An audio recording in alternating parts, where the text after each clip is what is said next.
bahagia, melepas rindu, berbagi cinta, saling bercerita. Mari maafkan bila bersalah, hati yang dengki jangan kau simpan, hanya menodai.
Bismillahirrahmanirrahim. Assalamualaikum warahmatullahi wabarakatuh. Alhamdulillahirabbil alamin. Alhamdulillahilladzi arsala rasulahu bil huda wa dinil haqq liyudhhirahu 'ala dini kulli wa kafa billahi shahida.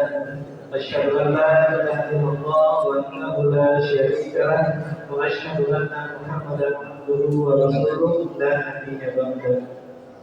Allahumma shalli wa sallim ala sayyidina Muhammadin wa ala alihi wa sahbihi ajma'in. Rabbi shrah li sadri wa yassir li amri wa hlul 'uqdatam min lisani yafqahu qawli. Jamaah usul taqwa dan semoga seluruh rahmat Allah Subhanahu wa taala.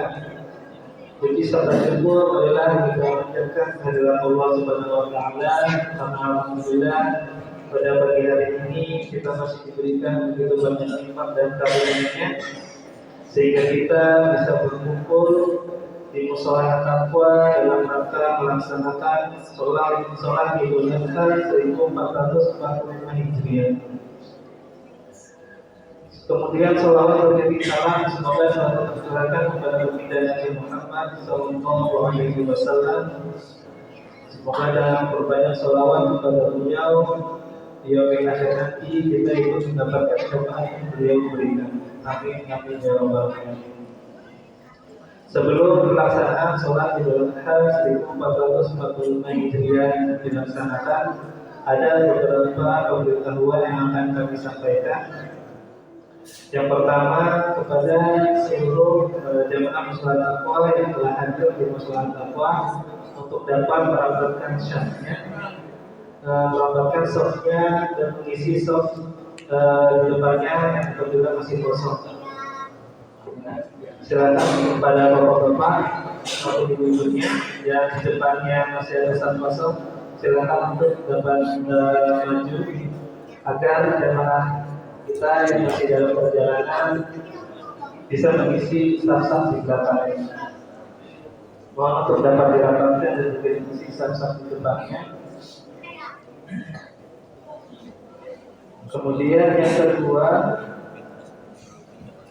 terkait posisi sholat Idul Adha untuk jamaah laki-laki itu berada di dalam mushola taqwa yaitu lantai bawah dan juga jalan raya Budi yang ada di sisi sebelah kanan mushola taqwa. Kemudian untuk jamaah putri atau jamaah perempuan itu berada di lantai 2 dan jalanan depan mushola dan berlanjut ke jalan ke arah lantai 15. Kemudian pemberitahuan selanjutnya, setelah ini akan ada laporan kegiatan Idul Adha oleh pengurus DKM Mushola Taqwa. yang akan disampaikan oleh Bapak Anak. Untuk karena itu kepada Bapak Anak kami persilakan.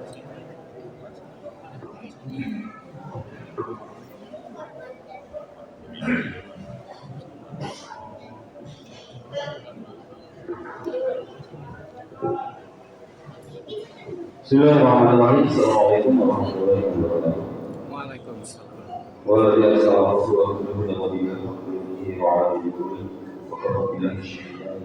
Asyhadu an la ilaha illallah wa la syarika lahu wa asyhadu anna Muhammadan abduhu wa rasuluh. Puji serta syukur senantiasa kita panjatkan kepada Allah Subhanahu wa taala yang dengan izinnya dengan takdirnya di pagi hari ini kita dapat bersama berkumpul dalam acara pelaksanaan sholat Idul Adha 1445 Hijriah.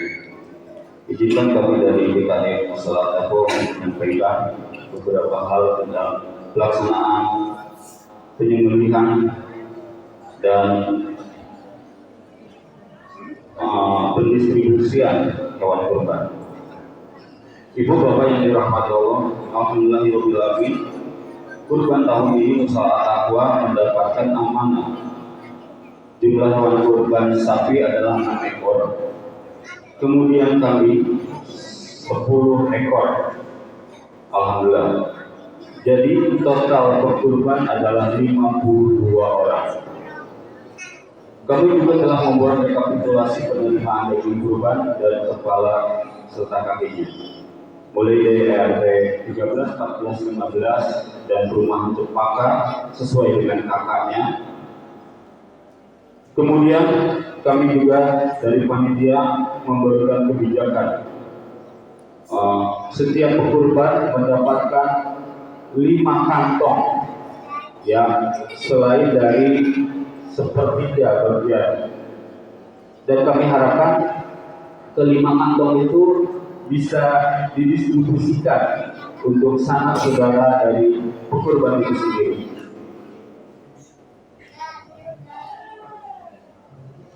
Kemudian kami juga memberikan kupon. Kupon itu sendiri dibagikan ke warga-warga di luar dari komplek kita, yaitu Bila Makassar, Kampung Wates, dan Duren Baru serta Kontrakan Haji Abu. Total estimasi kantong yang kita akan buat adalah sekitar 518 kantong. Kemudian untuk pembagian kepala sapi dan kambing, kita membagi rata masing-masing dari RT yang ada di tempat kita, termasuk tim jaga. Untuk perincian lebih jelasnya, insya Allah kami akan memberikan laporan penanggung jawab atau LPJ. Demikian yang bisa saya sampaikan. Mohon doanya agar kami bisa menjalankan amanah ini diberikan yang diberikan oleh Bapak Ibu sebagai korban. Saya mohon maaf. Akhirul kalam. Assalamualaikum warahmatullahi wabarakatuh.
Suhu Fadul Surat Sah.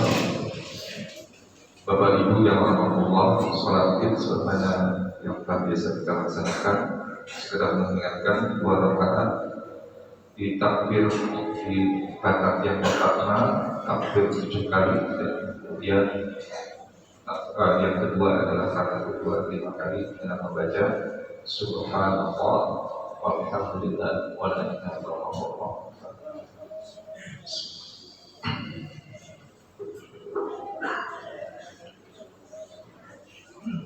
Allahu Akbar.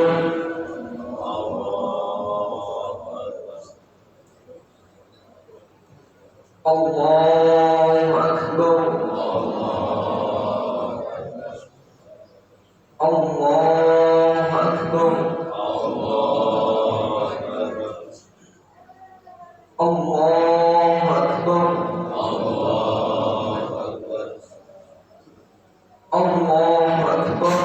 Allahu Akbar. Allahu Akbar. Allahu Akbar.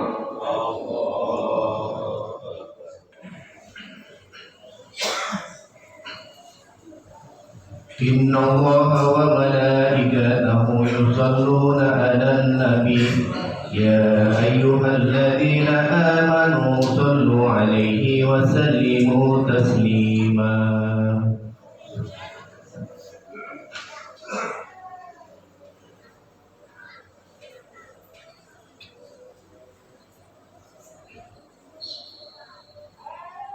Assalamualaikum warahmatullahi wabarakatuh. Allahu Akbar. Allahu Akbar. Allahu Akbar. La ilaha illallah. Wallahu Akbar. Allahu Akbar wa lillahil hamd. Innal hamdalillah nahmaduhu wa nasta'inuhu wa nastaghfiruh wa na'udzu billahi min shururi anfusina wa min sayyiati a'malina may yahdihillahu fala mudilla lahu wa may yudlil fala hadiya lahu. Asyhadu an la ilaha illallah wahdahu la syarika lahu wa asyhadu anna Muhammadan abduhu wa rasuluh. Wa shalli li rabbika wanhar. Al-ayat. Ikhwati rahmatullah, sidang salat Aidul Adha yang dirahmati oleh Allah Subhanahu wa taala. Syukur alhamdulillah kita panjatkan kehadirat Allah Subhanahu wa taala atas segala nikmat dan karunia yang telah dilimpahkan kepada kita, baik itu nikmat iman, nikmat Islam dan berbagai nikmat yang lainnya, dan kita memohon kepada Allah agar kita dimasukkan ke dalam golongan hamba-Nya yang bersyukur kepadanya. Amin ya rabbal alamin. Salam salam telah kita haturkan kepada saudara dan kita Nabi Muhammad sallallahu alaihi wasallam, beserta keluarganya, sahabatnya, dan juga pengikutnya yang istiqomah di jalan kebenaran. Alhamdulillah, bulan Dzulhijjah ini adalah bulan yang baru bagi kita. Setiap tahun Allah titipkan bulan Dzulhijjah. Dengan bulan Dzulhijjah ini ada harapan yang Allah berikan kepada kita agar kita semakin akur ilallah.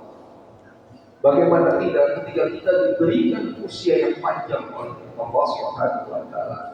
Sesungguhnya Allah memberikan kesempatan kita agar kita memiliki amal ibadah yang lebih baik dan lebih baik. Tambahnya usia, maka kita sampai pada usia lanjut adalah bukan hanya sekedar mencari kesenangan dunia, tapi sesungguhnya umur yang Allah berikan kepada kita itu adalah Allah ingin tambahkan nilai kemuliaan. Mengapa Ramadan berulang? Mengapa Dzulhijjah itu berulang? Semakin terus menerus diulang, maka seharusnya semakin baik, semakin menguat. Karena orang hidup itu sejatinya semakin tambah usia, dia semakin dewasa, semakin banyak amalnya, semakin baik akhlaknya. Bukan sebaliknya, semakin tambah usia, maka dia lalai kepada Allah. Maka kurban hari raya itu karena dia harus bersiap-siap akan menghadapi pertanggungjawaban selama hidupnya di dunia. Bukan dia menjadikan usia muda dan tuanya itu hanya sekedar berjalan sebagaimana waktu yang telah ditentukan. Hadirin jamaah Allah. Maka kalau kita melihat bagaimana kisah Nabi Ibrahim alaihissalam, bahkan ujian ini juga menimpa kepada Nabi dan Rasul yang dicintai oleh Allah. Bagaimana tidak? Nabi Ibrahim alaihissalam mengharapkan keturunan sebagaimana para nabi-nabi memiliki seorang anak, agar ada regenerasi di dalam risalah Nabi SAW. Risalahnya akhirnya ketika ujian itu bahkan sampai di usia lagi dia baru punya anak, kemudian diuji oleh Allah. Yang disayangi itu harus dikorbankan sebagai wujud ketaatan kepada Allah. Jadi ternyata memang orang hidup, siapa yang ingin mendapatkan kebahagiaan, maka kuncinya cuma taat kepada Allah dan Rasul. Yang mau tenang hidupnya, maka dia harus taat kepada Allah. Yang mau mendapatkan kebaikan rizkinya, maka dia pun harus taat kepada Allah. Karena kita diciptakan oleh Allah, wa ma khalaqtul jinna wal insa illa liya'budun. Yang menciptakan kita lah yang berhak menentukan jalan hidup kita, bukan semau-maunya hidup kita. Maka orang yang mulia itu adalah orang yang memang mengikuti ketaatan. Jawab Allah, ketika kita ingin mendapatkan rezeki, lalu siapa yang kita dekati? Yaitu Maha Pemberi rezeki. Kalau kita ingin mendapatkan kemuliaan, maka dekat dengan yang Maha Mulia, pasti kau akan. Itulah yang siapa yang ingin mendapatkan kekuasaan, maka dekatlah dengan yang Maha Kuasa. Kita lihat bagaimana ulama-ulama dahulu, dia tidak punya jabatan, dia tidak punya harta, karena dia dekat dengan yang Maha Mulia. Yang dia genggam itu adalah Al-Quranul Karim, yang diamalkan adalah Al-Quran Al-Karim yang mulia. Maka orang yang dekat dengan Maha Mulia, dia benar-benar mulia. Sekalipun dia tidak punya jabatan, tapi suaranya, nasihatnya didengar oleh para penguasa. Jadi bukan mencari kekuasaan, tapi dekatlah yang Maha Kuasa. Biarkan Allah yang akan menempatkan yang terbaik dunia ini untuk mendapatkan kekuasaan. Kalau kita ingin mendapatkan rezeki, maka dekatlah dengan yang Maha Pemberi rezeki. Maka dengan demikian mari kita perbaiki hubungan kita dengan Allah. Siapa yang ingin mulia, baik di dunia maupun di akhirat, maka dekatlah dengan yang Maha. Maka kita akan mendapatkan kemuliaan. Maka yang harus kita capai adalah perbaiki hubungan kita dengan Allah. Maka kita akan mendapatkan kemuliaan. Maka yang harus kita capai adalah perbaiki hubungan kita dengan Allah. Satu, yang pertama adalah perbaiki terhadap hal-hal yang dilarang oleh Allah, terhadap yang maksiat, agar kita memiliki hubungan yang baik. Itulah sebabnya kenapa kita dan Rasulullah diajarkan sebelum kita berdoa, kita beristighfar. Kenapa? Bagaimana mungkin kita dengan sesama manusia saja, kalau masih ada hubungan yang kurang baik, ya, kemudian kita minta tolong. Masih ada urusan sama tetangga, sama teman kantor, belum baik dengan kita. Maka yang harus kita jalankan apa? Minta maaf dulu, diselesaikan dulu urusannya, baru kita minta tolong. Makanya kenapa doa kita seolah-olah tidak diijabah? Inilah faktornya, karena kita masih punya dosa, punya maksiat yang menyebabkan doa kita terhalang. Bukan dari diterima, terhalang. Ya, karena setiap doa itu dijawab oleh Allah.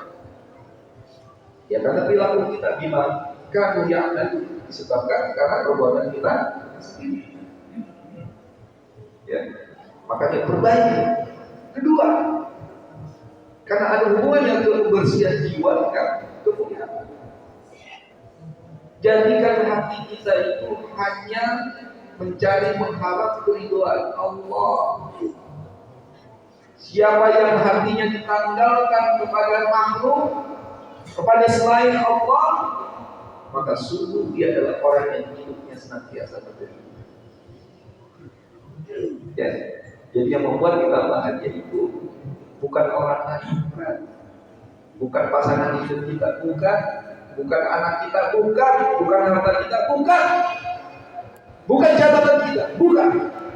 Yang membuat kita bahagia adalah kita dekat dengan pemilik kebahagiaan, itu Allah Subhanahu. Kalau para nabi itu tidak berangkat dengan ujian yang tidak nyaman, harusnya tidak bahagia. Nabi Ibrahim alaihissalam dibayangkan anak kesayangannya disuruh dikurban. Nabi Muhammad SAW berapa kali mau dibunuh? Ya, nyaman nggak bagi kita? Itu jauh-jauh orang difitnah. Tapi kenapa dia lupa? Karena yang dicari adalah keridhaan Allah Subhanahu. Problematika di dalam kehidupan ada saja, baik rumah tangga, masyarakat, kantor itu ada saja. Tapi jangan sampai meminta hubungan kita dengan Allah. Karena pertanggungjawaban kita nanti dengan Allah. Hadirin jamaah Allah. Maka ada hal yang harus kita jaga dalam hidup. Di antara kemuliaan dunia itu yang paling utama adalah kemuliaan kita untuk menjaga ibadah yang terbaik di hadapan Allah SWT. Kalau ibadah kita baik, maka seluruhnya tidak akan baik. Kalau kita cuek dengan ibadah kita, apalagi sholat.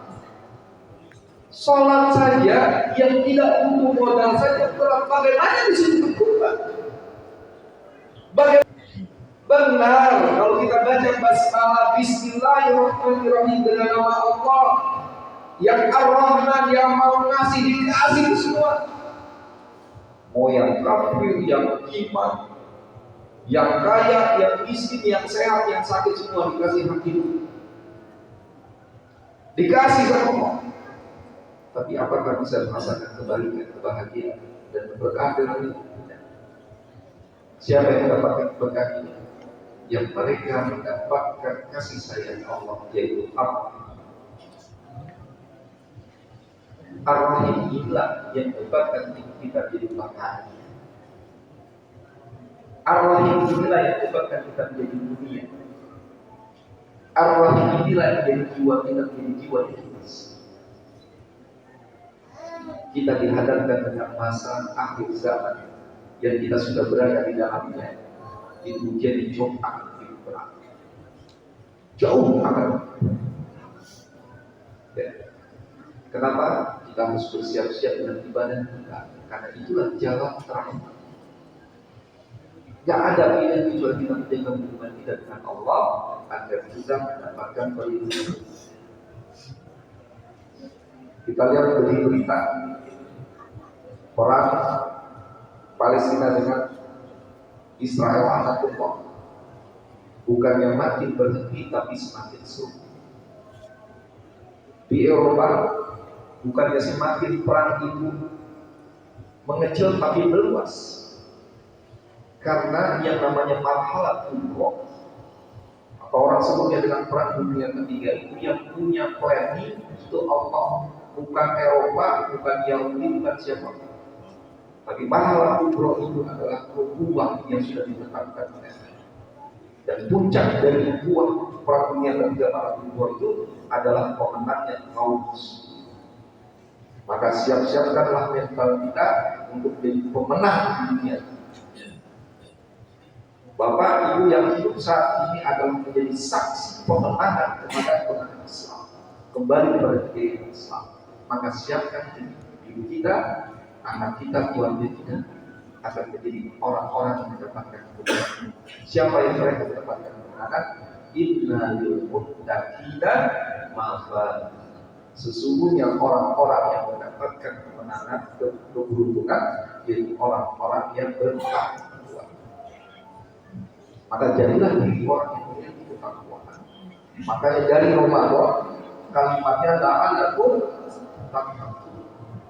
La'alla itu adalah harfun tarodi, harapan agar menjadi takwa. Makanya masuk kepada bulan Syawal itu peningkatan, masuk ke bulan Dzulqa'dah, masuk kepada Zulhijjah. Maka ujiannya Allah tidak berbagi ujian kecuali sesuai dengan kapasitas hambanya. Berkurban untuk anak itu cukup Nabi Ibrahim alaihissalam, tapi bagi kita berkurban dengan kemampuan yang kita miliki, baik dengan hewan kurbannya sapi maupun kambing atau domba. Hanya itu yang menunjukkan bentuk pengorbanan. Karena seseorang mulia bukan hanya diingatkan, orang yang mulia di dalamnya terdapat iman yang kokoh, dan di situ terletak pengorbanan. Kurban adalah bentuk pengorbanan diri kita kepada Allah. Kalau memang kita benar-benar ingin takut, ingin mendekatkan diri kepada Allah, bukan hanya sholat, tapi kurban juga termasuk untuk takut Allah.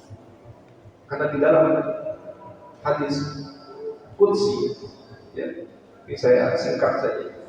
Kalau memang kita ingin mendapatkan, ya, kemuliaan di sisi Allah, jadilah orang yang takut, yang mendekatkan diri kepada Allah. Maka kata Allah, kalau orang mendekatkan diri kepada Allah, maka Allah akan cinta. Gimana caranya? Dengan menambah ibadah-ibadah nafilah. Tambahan sholat wajib itu sudah cukup. Rukun Islam itu sudah standar.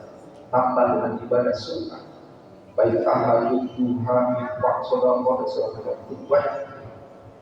Maka Allah akan cinta. Allah sudah cinta. Kalau kata Allah, maka Allah pun akan menjadi penglihatannya untuk dia melihat. Artinya dalam dirinya. Satu, yang pertama adalah berbagi terhadap hal-hal yang dilarang oleh Allah, terhadap yang maksiat, agar kita memiliki hubungan yang baik. Itulah sebabnya kenapa kita dengan Rasulullah diajarkan sebelum kita berdoa, kita beristighfar.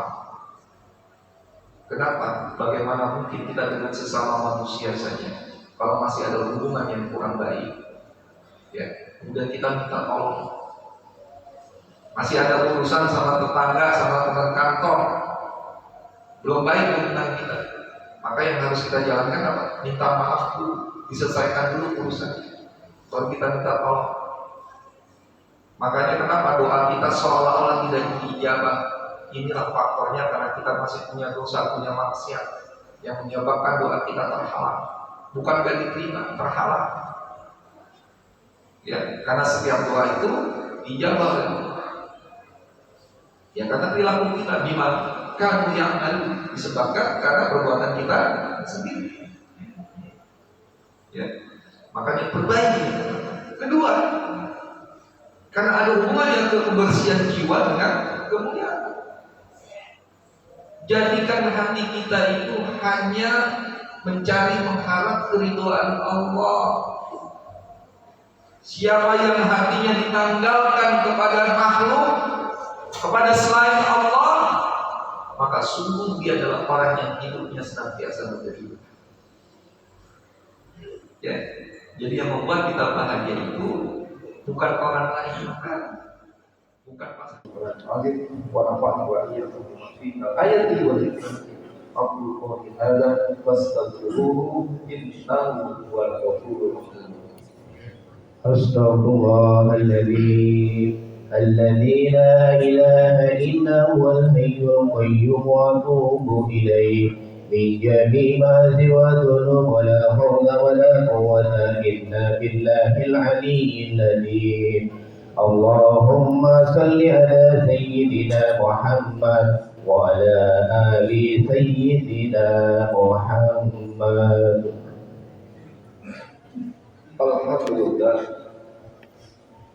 Alhamdulillah Rabbil Alamin.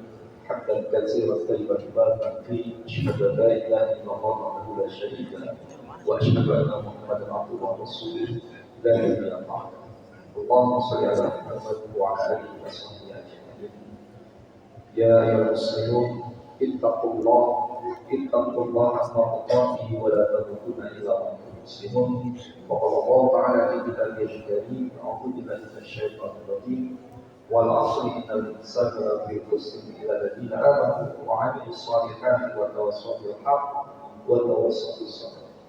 Jamaah Allah di khutbah Jumat, kemudian khutbah Idul Adha ini, khatib mengingatkan pada diri khatib dan kita semua, perhatikan pada saat berbulan sesuai dengan sunnah Nabi SAW. Yang kedua adalah bagi para berkurban, maka minta perlindungan kepada Allah. Karena salah satu kemuliaan manusia itu ketika sifat hewan itu hilang.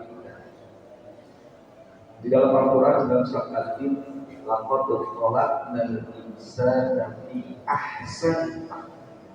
Sungguh telah kami ciptakan manusia itu dalam sebaik-baiknya ciptaan yang sempurna. Di dalam tafsir Ibnu Katsir, dan sempurna itu karena memiliki dua sifat. Sifat seperti malaikat, yang kedua sifat seperti syaitan. Nah, syaitan ini yang membawa hawa nafsu. Ya. Yang baik-baik kadang manusia itu pengen bagi, ada kalanya juga timbul rasa itu berbuat jahat. Nah, itu kita berlindung. Kenapa? Karena ketika hewan kurban dipotong dan sifat hewan itu nanti dibaca di dalam surat Al-A'raf 199. Di antara tiga sumber hidayah, yaitu hati, pendengaran, dan penglihatan. Lahum qulubuhum la yafqahuna biha wa lahum a'yunun la yubsiruna biha wa lahum adhanun la yasma'una biha. Ayat depan walaupun juga ini mengingatkan kepada kita kalau manusia diberikan hati tapi tidak digunakan untuk memahami ayat-ayat Allah. Dikasih penglihatan tidak digunakan untuk melihat tanda-tanda kebesaran Allah. Kemudian dikasih pendengaran tidak mau mendengar ya ayat-ayat Allah yang semua itu adalah untuk mendekatkan diri kepada Allah. Apa kata Allah? Ya, mereka itu ulaika kal-an'am.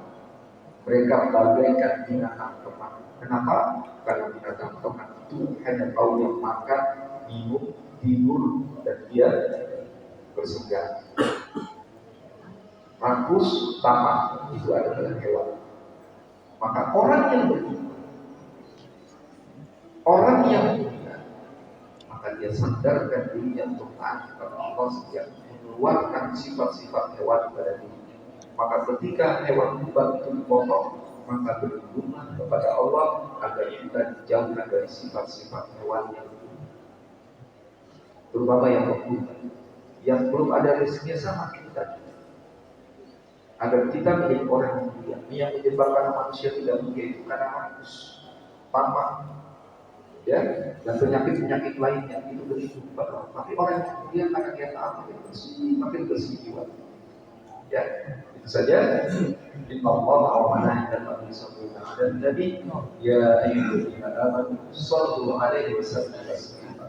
Allahumma shalli ala Muhammad wa ala Muhammad kama shallaita 'ala Ibrahim wa ala Ibrahim wa barik 'ala Muhammad wa ala Muhammad kama barakta 'ala Ibrahim wa ala Ibrahim fil 'alamin innaka Hamidum Majid. Allahumma ighfir lil muslimina wal muslimat wal mu'minina wal mu'minat wal ahya'i ربنا ظلمنا أنفسنا وإن لم تغفر لنا وترحمنا لنكونن من الخاسرين رب اغفر لي ولوالدي وارحمهما كما ربياني صغيرا ربنا لا تزغ قلوبنا بعد إذ هديتنا وهب لنا من لدنك رحمة إنك أنت الوهاب ربنا هب لنا من أزواجنا وذرياتنا قرة أعين واجعلنا للمتقين إماما ربنا آتنا من لدنك رحمة وهيئ لنا من أمرنا رشدا Rabbana atina fid dunya hasanah wa fil akhirati hasanah wa qina adzabannar. Subhanaka rabbika rabbil izzati amma yasifun. Wassalamu ala mursalin walhamdulillahi rabbil alamin. Billahi taufiq wal hidayah. Wassalamu alaikum warahmatullahi wabarakatuh. Waalaikumsalam warahmatullahi wabarakatuh. Sallallahu ala Muhammad sallallahu alaihi wasallam. Sallallahu ala Muhammad sallallahu alaihi wasallam. Sallallahu ala Muhammad sallallahu alaihi wasallam. Allahu Akbar, la ilaha illallah, wallahu akbar, Allahu akbar, walillahil hamd. Allah